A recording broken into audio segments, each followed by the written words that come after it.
इसको क्या करेंगे,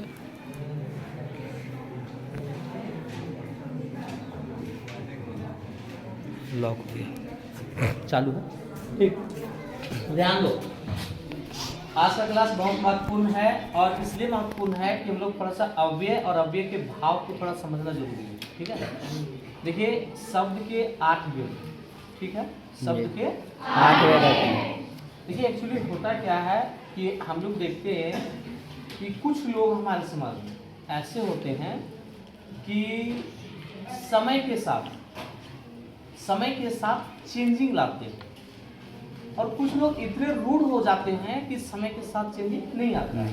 जैसे आपको चलो अगर मेला जाना हो आपको, तो आप मेला जाने से पहले तैयारी करेंगे, है कि नहीं जी। कपड़ा चेंज करेंगे, तो बढ़िया से फ्रेश होंगे, नहाएंगे, करते हैं कि नहीं करते हैं? लेकिन आप सोच लीजिए कि उसी के जगह पर आपके दादाजी अगर होते, क्लियर है, आपके दादाजी अगर होते, तो वो जानते हैं ऐसा नहीं करेंगे, वो उसमें खाली बोलो कि दादाजी मेला चलना है, अब ठीक है चलो, चल जाएंगे ना। क्यों? क्योंकि उसे बदलना नहीं है, वो जानता है कि हम जो है वही है। लेकिन अभी हमारे अंदर उतना समझ नहीं है, इससे चलते हम लोग चाहते नहीं अच्छा से जाएंगे, लोग हमको बढ़िया से देखेंगे, क्या लोग क्या कहेंगे, ये सोचते हैं आप। तो हमारे दैनिक जीवन में जो शब्द हम उपयोग में लाते हैं, प्रयोग में लाते हैं, उनके भी 8 भेद हैं। ये 8 में से 4 ऐसे हैं जो अपने आप को बदलते हैं। फिर से सुन लीजिए, कब? जब इनका प्रयोग वाक्य में होता है तब। क्या बोले कि 4 ऐसे हैं जो अपने रूप को बदलते हैं। कब बदलते हैं? जब वाक्य में इनका क्या किया जाता है? प्रयोग किया जाता है। वाक्य में इनका प्रयोग किया जाता है। क्लियर है? लेकिन 4 ऐसे हैं जो कभी नहीं बदलते हैं। वाक्य में प्रयोग करो तो भी, नहीं करो तो भी, और वाक्य में प्रयोग करो तो भी, नहीं करो तो भी, वो नहीं बदलते। ठीक है, जैसे देखिए ये हम जो 8 लिखे हैं, इसमें ये शुरू के 4, ध्यान से सुनिए, शुरू के 4 संज्ञा, सर्वनाम, विशेषण और क्रिया, ये 4 जब भी वाक्य में प्रयोग होंगे, ये 4 जब भी वाक्य में प्रयोग होंगे तो इनके रूप बदलेंगे, इनके रूप बदलेंगे। जैसे देखो, अगर संज्ञा की बात करें, अगर मान लो एक शब्द लेते हैं गाय, तो देखिएगा वाक्य में प्रयोग होने पर गाय, कभी गायें लिखते हैं हम लोग, कभी गायों लिखते हैं हम लोग, चेंज करते हैं कि नहीं करते हैं? करते हैं। जैसा सेंटेंस रहता है वैसे इसको क्या करना पड़ता है? चेंज करना पड़ता है। ठीक है, अब जैसे बात करें सर्वनाम, जैसे वह है, तो वह से कभी ये उस बन जाता है, नहीं बनता कि नहीं? वह लड़का पढ़ता है, उसके पिताजी बाहर में रहते हैं, तो वह से ये उस में परिवर्तन होगी। तो ये वाक्य में प्रयोग होने पर सर्वनाम भी चेंज होता है। विशेषण, किसी का नाम है करा, करा बुझता है कि नहीं? अरे करा नहीं, और लड़की लोग के लिए क्या बोलते हैं? कारी, कारी बोलते हैं, है ना? तो एक करा और एक क्या? कारी।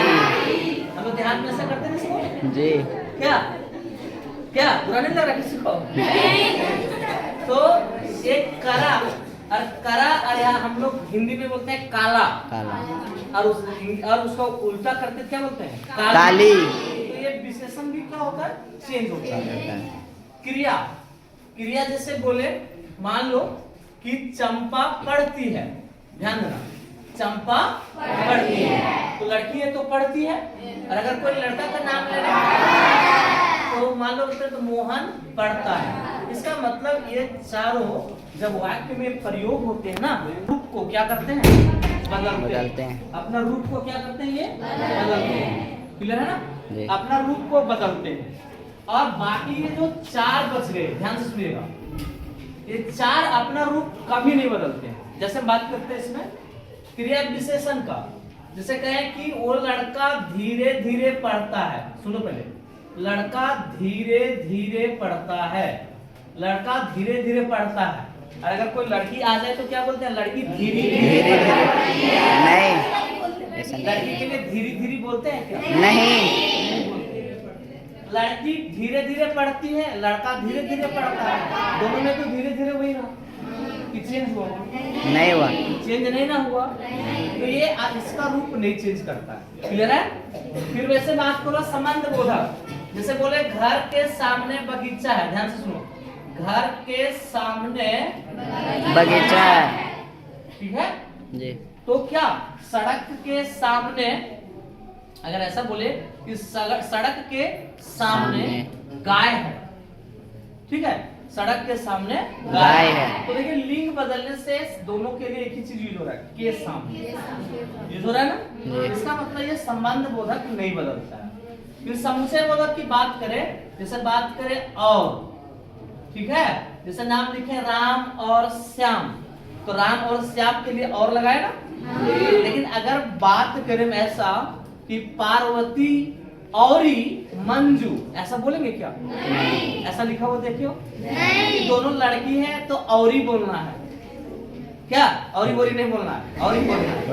और लड़का है तो और बोलना है, लड़की तो औरी बोलना है, ऐसा सुने हो क्या? नहीं। लड़की है तो भी और ही लगाएंगे, पार्वती और मंजू। लड़का है तो भी लगाएंगे राम और श्याम। तो ये और कभी चेंज करता है क्या? नहीं करता है। अच्छा, लड़की है तो अगर उसके लिए बोलना पड़े, कोई चीज को देखते खराब चीज को, तो बोलते हैं छी घिया। अरे ठेनवा पे घिया बोलते हैं। बस समझ रहे हो? और हमारे माता पिता क्या बोलते हैं? छी छिया, ऐसा बोलते हैं ना जी। ठेनवा को, और हम उसको चाटते कि ना ये घिया। क्लियर है कि नहीं? तो हम ऐसे खाते हैं जैसे मानो ये घिया है हमारे लिए, और हमारे माता पिता पकड़ करके ऐसे फेंकते जैसे छिया है उसके लिए। बात समझ रहे हो ना? तो अब देखिए, लड़की रहे तो छिया और लड़का रहे तो छुआ, ऐसे बोलते हैं क्या? नहीं। छिया तो छिए बोलेंगे, हाँ छी ऐसा बोलेंगे कि नहीं? तो लड़की रहे आगे शब्द से, लड़का रहे लेकिन बोलेंगे क्या? छी। ये भी चेंज नहीं करता है। इसका मतलब हुआ कि ये जो चार शब्द है, हालांकि नहीं, ये जो चार शब्द हैं ये अपना रूप नहीं बदलते। ये चार शब्द अपना रूप नहीं बदलते हैं, लेकिन ये चार शब्द अपना रूप बदलते हैं। तो देखिए, जो अपना रूप बदलते हैं उसको बोलते हैं विकारी। विकारी शब्द, कौन सा शब्द बोलते हैं? विकारी शब्द।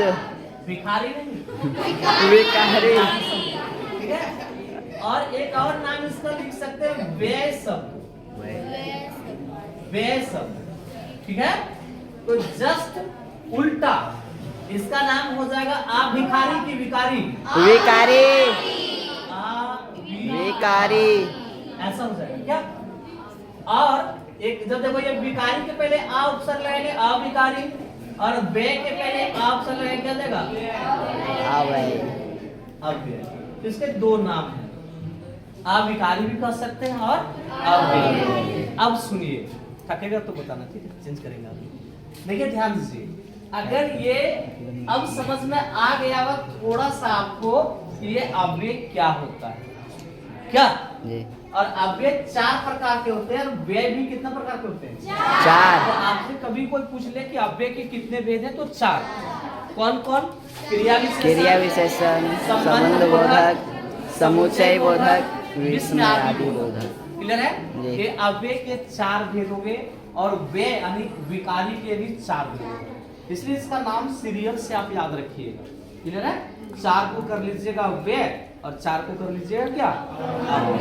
कोई दिक्कत नहीं। अब सुनिएगा, तो अव्यय में एक ही गुण है कि ये किसी भी परिस्थिति में ये बदलते नहीं है। देखिए क्या क्या होता है, ना ये लिंग में बदलते हैं, ना वचन में बदलते हैं, ना पुरुष में बदलते हैं, ना कारक में बदलते हैं, ना काल में बदलते हैं, ना वाच्य में बदलते हैं। क्लियर है?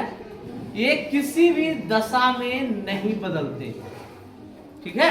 ये जैसे होते हैं वैसे यूज होते हैं, चाहे लिंग हो, स्त्रीलिंग हो, चाहे पुल्लिंग हो, एक वचन हो, चाहे बहुवचन हो, किसी भी परिस्थिति में चेंज नहीं करते हैं, लेकिन ये लोग चेंज करते हैं, ठीक है। अब सुनिए, तो जो इसके अंदर भाव है, भाव कह सकते हैं प्रकार से गुण, क्वालिटी। अविकारी का या अव्यय का भाव क्या है? गुण यही है कि वो कभी बदलता नहीं, बदलता नहीं है। तो अब यहाँ पर समझ लीजिए, देखिए वर्ड तो हमारा वही है अव्यय, और सिर्फ उसके साथ क्या लगा था? भाव। भाव। तो इसी से बना हमारा अव्ययी भाव। इसका मतलब यही हुआ कि एक इस समास से जितने भी शब्द बनेंगे, ठीक है ना, इस समास से जितने भी शब्द बनेंगे वो सब के सब शब्द कैसा व्यवहार करेंगे? अव्यय की तरह। कैसा व्यवहार करेंगे? अव्यय अव्यय की तरह व्यवहार करेंगे। कैसा व्यवहार करेंगे? क्लियर है? तो इसको मिला करके दोनों को अव्यय प्लस भाव को मिलाते हैं तो हमारा समास बन जाता है अव्ययी भाव। अव्ययी भाव समास। क्लियर हुआ? तो अव्ययी भाव समास में शुरू में क्या रहेगा? अव्यय। अव्यय। शुरू में क्या रहेगा? अव्यय। अव्यय रहेगा। क्लियर है? शुरू में क्या रहेगा? अव्यय। तो अव्ययी भाव समास में हम लोग लिख सकते हैं कि वह समास या वह समस्त पद जो अव्यय की तरह व्यवहार करता है। किसकी तरह व्यवहार करता है? अव्यय की तरह। हाँ, वह इस लाइन से आ जाओ बाबू। वह समास या समस्त पद है ना, जो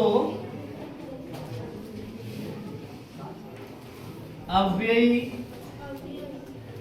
जो अव्यय की तरह व्यवहार करता है ना, करता है। क्या कहलाता है? अव्ययी अव्ययी भाव समास। समास। अव्ययी भाव समास कहलाता है। अव्ययी भाव समास कहलाता है। क्या कहलाता है? अव्ययी भाव समास। क्यों कहा गया इसको अव्ययी भाव समास? क्योंकि ये किसकी तरह व्यवहार करेगा? अव्ययी भाव। अव्यय की तरह। हाँ, अव्यय की तरह व्यवहार करेगा तो वही अव्यय का भाव हो गया। व्यवहार को ही भाव करते हैं। ठीक है, चलिए आगे। और एक बार इधर से और क्या है ना कि इस अव्ययी भाव समास का पहला या कह सकते हो क्या? पूर्व पद क्या होता है? बोलो। पूर्व पद प्रधान होता है इसमें।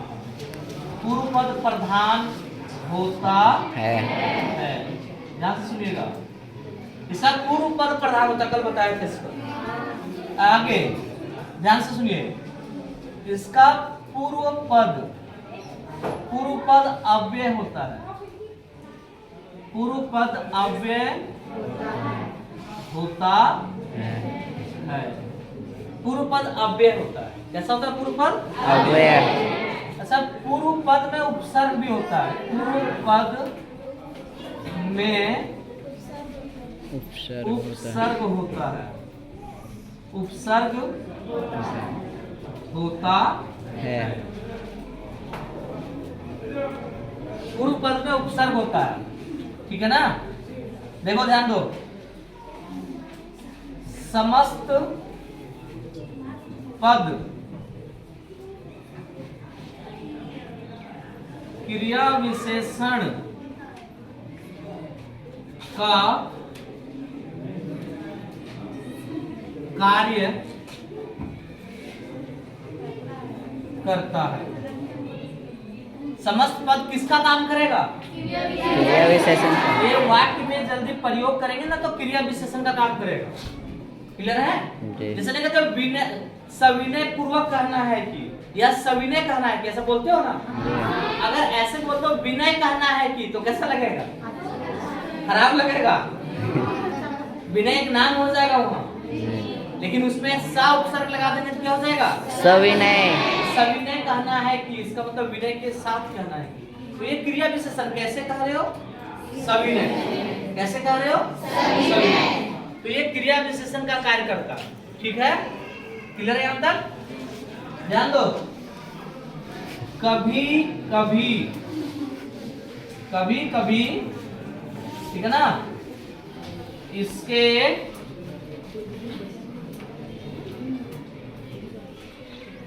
उत्तर पद में ही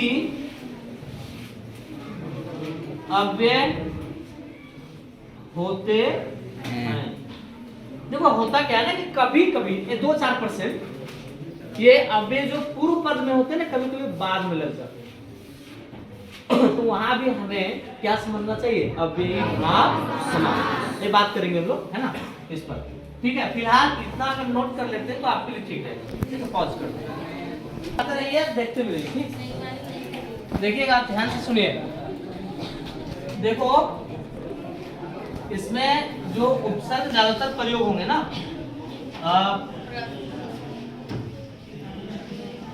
अव्ययी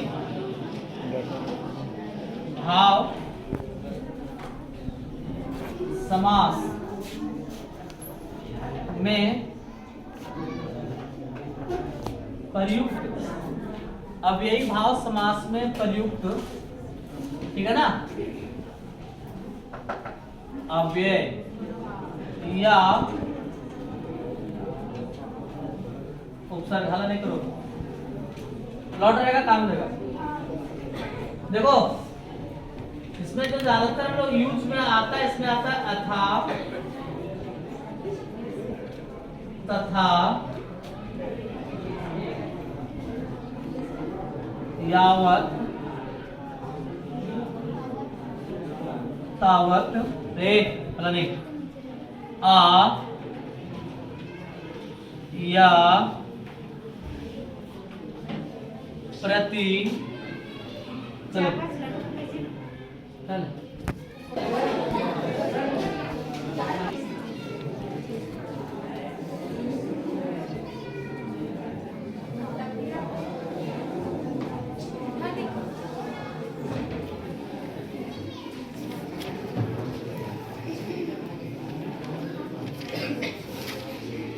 ध्यान दीजिए, अव्यय भाव समास में, ठीक ना, अव्यय भाव समास में जो पूर्व पद होगा ना, पूर्व पद, इस पूर्व पद में या कभी कभी उत्तर पद में जो शब्द ज्यादातर आएंगे वे यही सब होंगे।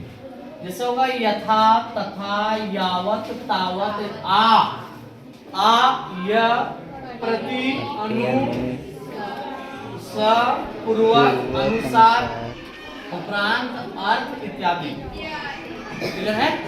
ये सब शब्द आएंगे आपके। ठीक, देखिए जैसे अब इसको ऊपर में मिटा दें, मिटा देते हैं।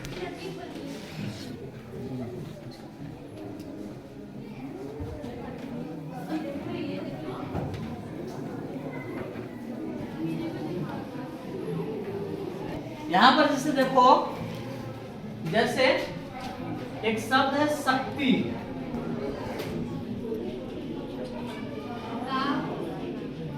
ध्यान दो, शब्द क्या है? शक्ति। देखो शक्ति का बहुवचन शक्तियां होता है ना, होता है शक्ति का बहुवचन शक्तियां, ये नहीं होता, बहुवचन बनता है।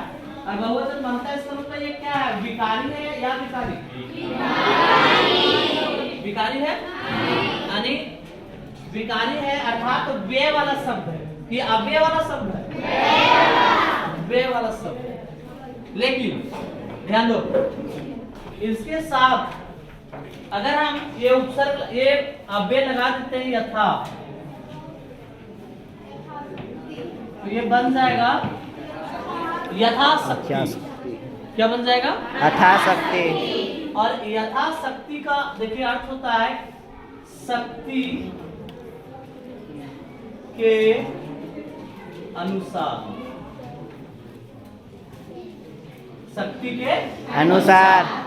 अब ये अव्यय हो गया, अब यथाशक्तियां नहीं बनेगा। क्लियर है? अब जैसे इसमें ऐसा हो जाएगा कि मैं यथाशक्ति काम करूंगा, ठीक है ना, तो कितना काम करेगा? यथाशक्ति। ये क्रिया की विशेषता बता रहा है, परिमाणवाचक क्रिया विशेषण की विशेषता बता रहा है ये यथाशक्ति। तो यथाशक्ति फिर है जैसे यथा संभव, इसका अर्थ हुआ जहां तक संभव हो, जहां तक संभव हो। जहां तक कौन का बात कर रहे बाबू?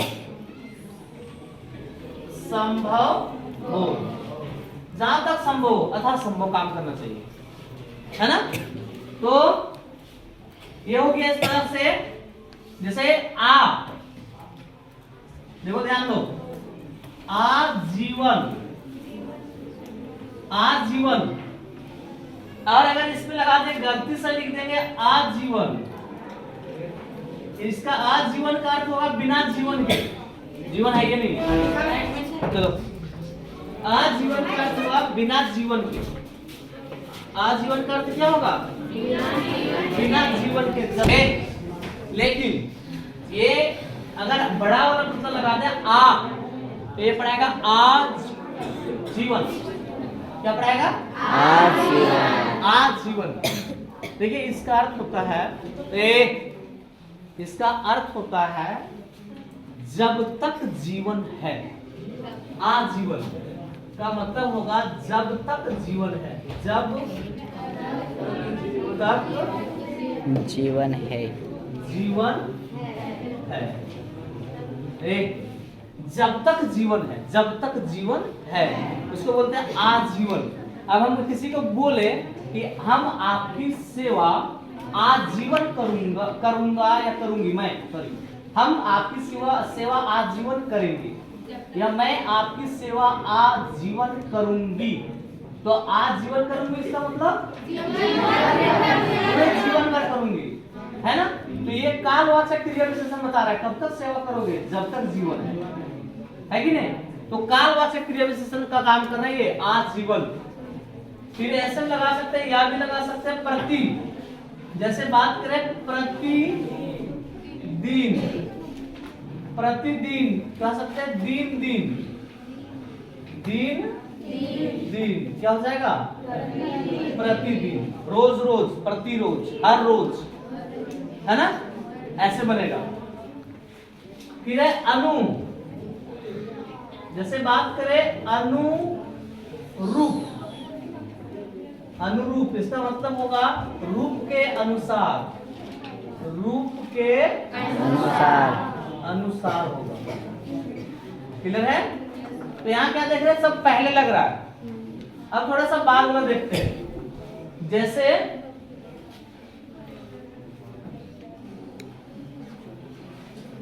जैसे बात करें विनय पूर्वक, विनय पूर्वक। देखो तो पूर्वक कहाँ आ गया? बाद में आया। लेकिन हम क्या बताया कि अव्यय विभाव समास में ये देखना है कि अव्यय है कि नहीं। तो विनय पूर्वक, तो यहाँ हो जाएगा विनय के साथ, विनय के साथ, के साथ। अच्छा ऐसे लिखे अगर सविनय पूर्वक तो कैसा रहेगा? सविनय पूर्वक लिखेंगे तो शुद्ध होगा कि अशुद्ध होगा? अशुद्ध होगा, क्योंकि सा का भी मतलब साथे होता है। ठीक है, जैसे बोले सपरिवार तो परिवार के साथ, तो यहाँ पर सा नहीं लगेगा। ठीक, सविनय पूर्वक नहीं लिखेंगे, या तो पूर्वक लगाओ या तो फिर सा लगाओ। ठीक है, यानी इसका अर्थ या तो फिर ऐसे लगा लो सविनय, ये दोनों का एक ही अर्थ है, विनय के साथ। चलिए और ध्यान दो, नीचे लिखते हैं। ठीक, जैसे बात करते हैं प्रश्न के अनुसार, ध्यान दो, प्रश्नानुसार, प्रश्नानुसार क्या हो जाएगा? प्रश्न के अनुसार, हल नहीं, प्रश्न के अनुसार। तो देखो तो अनुसार बाद में है ना। फिर देखो जैसे शब्द लेते हैं विवाह, विवाह के साथ उपरांत लगाते हैं, तो हो जाएगा विवाहो उपरांत, गुण संधि है ना। तो इसका अर्थ होगा विवाह के बाद।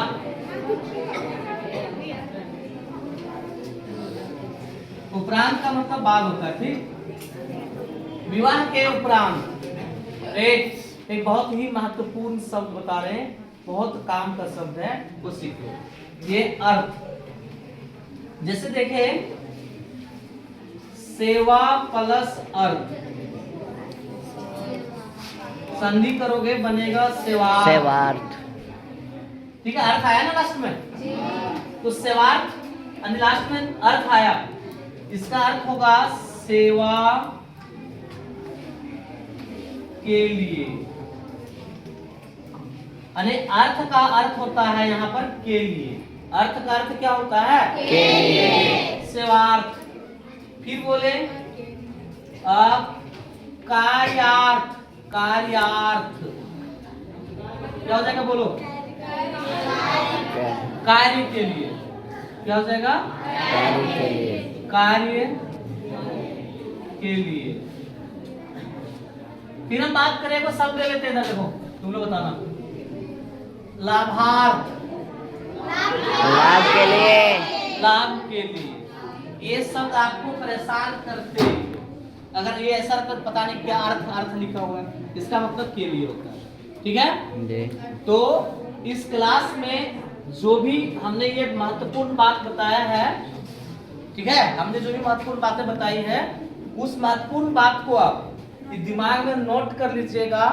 हम अगले क्लास में बात करेंगे एक एक करके कि इसका अर्थ क्या होता है, यथा का क्या होता है, तथा का क्या होता है, या का क्या होता है, प्रति का क्या होता है। इसका एक एक अर्थ सबका एक एक दो लिखा देंगे, और फिर इसी से जुड़ा हुआ क्या लिखा देंगे, उदाहरण लिखा देंगे। क्लियर है? चलिए, तो अभी हम लोग फिलहाल इसको क्या करते हैं नोट, है ना। चलिए।